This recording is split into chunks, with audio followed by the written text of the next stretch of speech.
What's up guys, Starnes here with Droid Modder X. LG was nice enough to send me the V10 and I have to say it's been one of my favorite phones of 2015. The V10 offers an all-new premium design and pro features like a removable battery and removable SD card slot. But there are plenty of other things that set this device apart. This is going to be my full review of the LG V10. Let's go ahead and get started.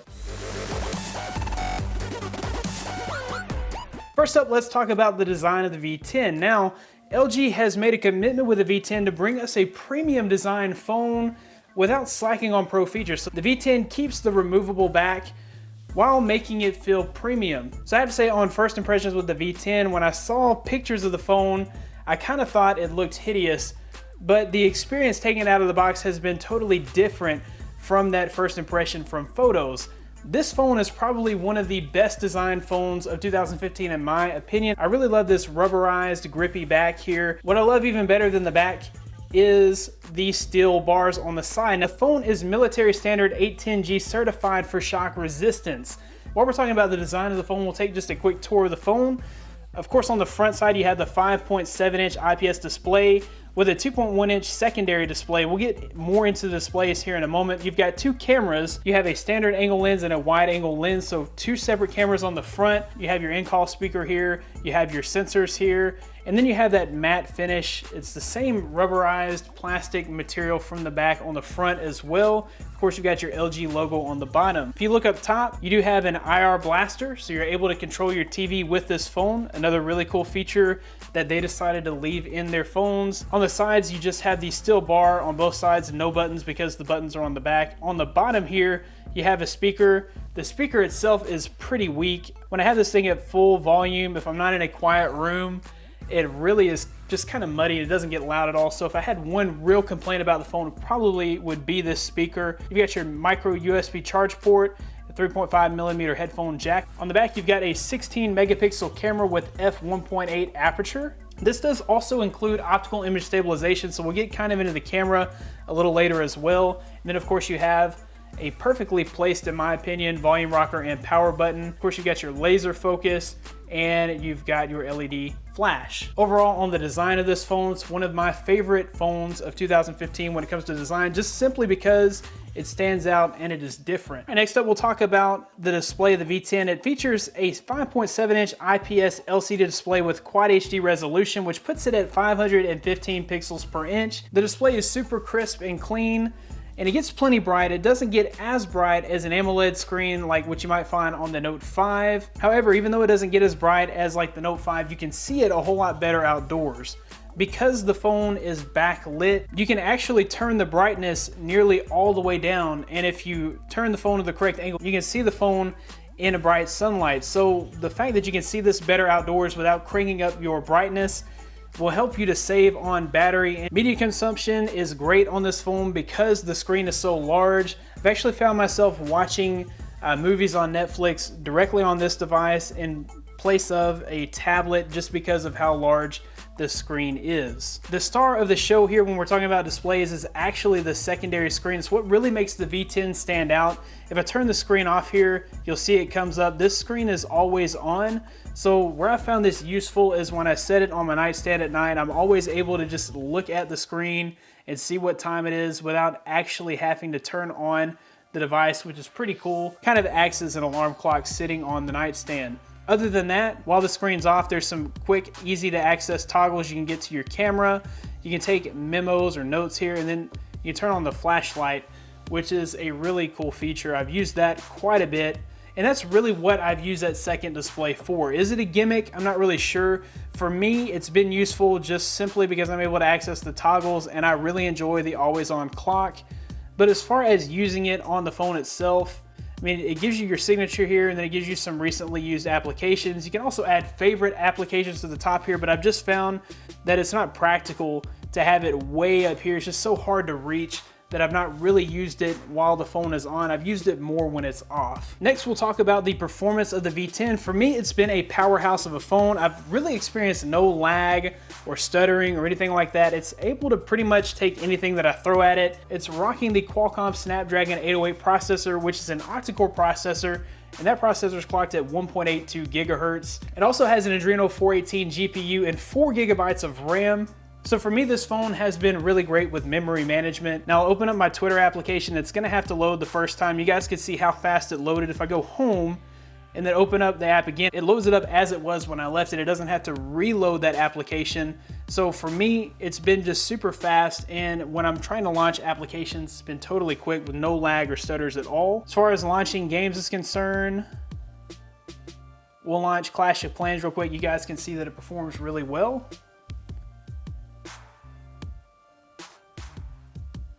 Okay, and if I go back to open up Clash of Clans, it's just right there waiting on me. It doesn't have to wait to reload the app like the Note 5. Yeah, with that 808 processor, I have felt no overheating at all from this phone, which is a plus. It seems like they've really gotten that situation under control with the 808 processor. And for me, everything is smooth and fast with snappy animations. Everything is great on performance with this phone. Another big thing that has to do with performance here is the fingerprint scanner, and it seems to work really well. It seems to work more than 90% of the time as long as I have it outside of a case. When you put a case on it, there's kind of an issue that's software related that causes the fingerprint scanner to not work the first time with a case pretty much every single time. But you guys can see here, the fingerprint scanner works, and it works really well. You guys can see just how fast it works, and it works every time. Now, probably the worst performing part of this phone is the speaker. This has that DAC hi-fi audio when you have headphones plugged into the port, and when you're using headphones, it's really great to have that feature because the headphones sound awesome when plugged into this device. Even when you have it plugged into like your auxiliary port on your car, it sounds really great. But it seems like they put all their eggs into the basket of hi-fi DAC audio from the 3.5mm headphone jack, and they've really not done a whole lot with the speaker at all. The speaker is very underpowered. It doesn't get loud at all. In fact, for the most part, I can't even hear it when I use it at full blast. Talking about battery performance, it does have a 3000 milliamp hour battery, and that 3000 milliamp hour battery gets me through the entire day. I don't have to charge this phone until about 6 or 7 at night, so that gets me, you know, anywhere from 12 to 15 hours with anywhere from 3.5 to 4 hours of screen on time, depending on what I'm doing. So for me, battery life has been really great with this device. And I'm on Verizon, and I'm using LTE at all times. I never turn my LTE off. So for me, that's really great. In my test, I was able to get to about 54%, so more than 50% in 30 minutes. And you can nearly fully charge this battery in 1 hour. If you charge it for 15 minutes, you're gonna get at least 30% of battery, and that'll get you through the rest of the day. So say you run out of battery at about 7 or 8 o'clock at night, and you need another couple hours of battery life, plug this into the charger, and it'll get you going through the rest of the night, another 2 or 3 hours on just a 10 or 15 minute charge. Okay guys, other than that secondary screen, the camera is the other real standout feature of this phone. It has manual mode for photos, but it also has manual mode for videos. So as you guys can see here, you have all kinds of settings. If you go to your mode here, you have auto, multi-view, panorama, slow-mo, time-lapse. If you go to your settings, you can change, you can turn HDR on or off. You can change the aspect ratio of your photos, and you can turn on this steady optical image stabilization. I've kept that on, and it's really helped to eliminate all image blur when taking pictures. You also have the manual mode. So with manual mode, this is kind of like a DSLR style experience. You can change your white balance, you can change your ISO, you can change your shutter speed. You also have manual focus. So manual focus has been really cool because you can focus the foreground and make the background blurry, so that really gives you that DSLR type experience. And you can do the same thing with your video. So if you go into manual mode, you have the same type of settings. Here you can see that the ISO is way out of whack. So we can turn it way down so that we can actually see our subject.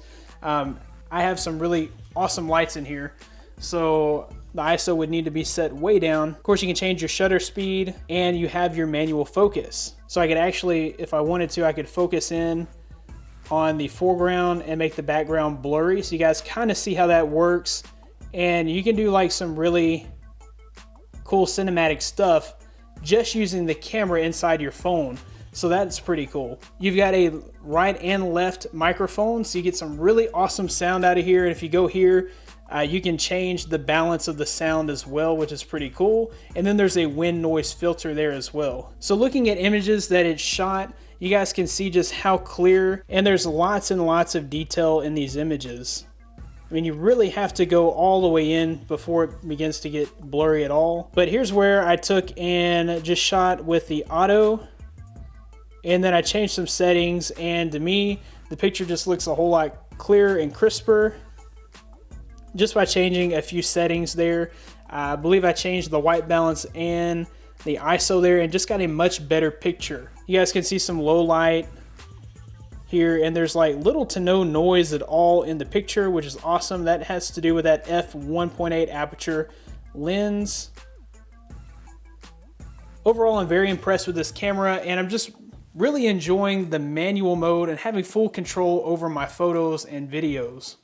Okay, there's not really a lot to say about the front-facing camera, but you do have two separate cameras here. You've got the wide angle, and you guys can see what all it captures in that wide angle, and then you have just a normal camera. So there's normal, and then there's wide angle. So you're able to get more people into the frame. So that's just a pretty cool feature. They probably could have done that with software, but maybe possibly you get better quality pictures having two separate cameras. All right, guys, lastly, we'll look at the software. This is running Android 5.1.1 stock. Should be getting Marshmallow soon.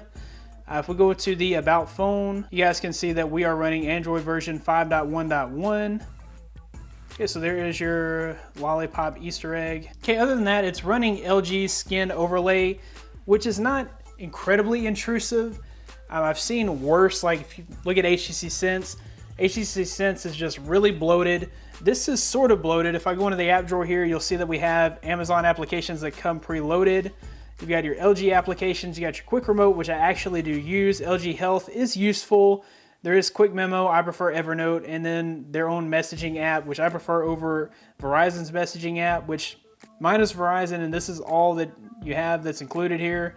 That, and you have your mobile hotspot application, and you do have your My Verizon Mobile. Okay, and then they have a few tools here. It comes with the Think Free Viewer, Voice Recorder, your Downloads Calculator, and File Manager. Calculator, File Manager are actually useful here. Other than that, you do get your full suite of Google applications, and then you do have some bloatware. So it came preloaded with MapQuest, NFL Mobile, Empire, Cookie Jam, Sugar Smash, and Panda Pop. So the good thing about this bloatware is that it actually is uninstallable. You can just slide it in and uninstall the application, and just like that, you freed up some of your precious memory. This particular model came with 64 gigabytes. So if we go into our storage, it comes with 64 gigabytes. I've added some applications here, but I'm still left with 44 gigs. So I've used up about 20 gig, and the phone OS itself had only used up about 15 gigabytes before I started kind of using my own applications and loading my own stuff. Okay, so included in the software here is the double tap to wake. You can also add a knock code, so if your phone is sitting face down on the table, I don't have mine set up, but you would essentially be able just to kind of knock out a pin pattern. It would wake up the device and unlock the device, so that's pretty cool since that fingerprint scanner is on the back. There is a mini view mode that's included, so you can kind of swipe across here and it will shrink your screen, which is great. If you have smaller hands, you're not able to reach everything.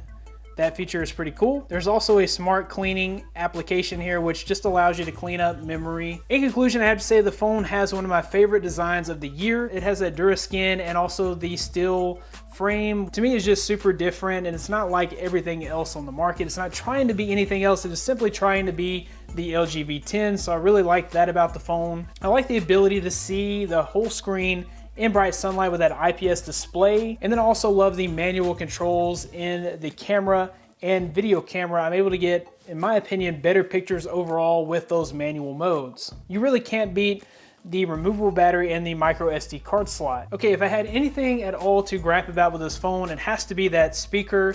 The speaker is just muffled and it's super quiet.